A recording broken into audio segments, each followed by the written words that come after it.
මීට වැඩිය හොඳයි පාදල සක්විලි ගණයින්ට කියන්න. උන්ට ඒ භාෂාව හැරෙනකොට මට තේරෙන්නේ මොකද්ද කියන්නේ කියලා. මගේ පේජ් එකට රිපෝට් ගැහුවා කියලා බලට ගහන එක නතර කරන්නේ. පේජ් එක නැති වෙච්ච දුකක් තියෙනවා. ඒ තමයි අර ඒ පේජ් එකෙන් මේ රටේ දුප්පත් මිනිස්සුන්ට උදව් කරා. බෞද්ධ ආලෝකේ ගල් නෑවේ ධම්මරත.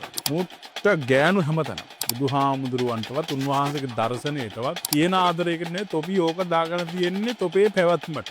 ගෑනු තුනයි මු. ධර්මයට රත්නයක් වුණාට උන් ගෑනුන්ට තමයි රත්න ස්ත්‍රී රත්න. තලේකා ගෑනු අරන් යන්නෙත් මුගේ පන්සලට කියලා තමයි ආරංචි. පන්සලේ ඉන්න හාමුදුරුවරු බඩගින්නේ හොර ගෑනුන්ට බත් බැඳ බැඳා යවනවා. රාජපක්ෂලා රජයෙන් දීලා දෙන මූට කෝටි 3.5ක වාහනේ. මුගේ පෞද්ගලික නමට හදාගෙන කෝටි 3.5කට විකුණනවා. රාමඤ්ඤ නිකායේ අතිකාවතවත් හරියට ක්‍රියාත්මක කරන්නේ නැත්ත ධම්මපාල. හැබැයි ධම්මපාලලා දෙන්නේ බුදු ටෝක්. මේ YouTube channel එකම හදලම තියෙන්නේ ඔපිට ගහන්න. තොරුන්ට ගහන්න බලට මගේ කට වහන්න බෑ. ගොටුවක්ත පාවිච්චි කරන දෙවුර වහන තට්ටේ ගාන ඊළඟට පඳු සිවුර පොරවන බිම බලාගෙන යන ලෝකෙට සීලවන්තයි කියන ශ්‍රී ලංකා රාමඤ්ඤ මහනිකායේ තත්ත්වය ඕකයි.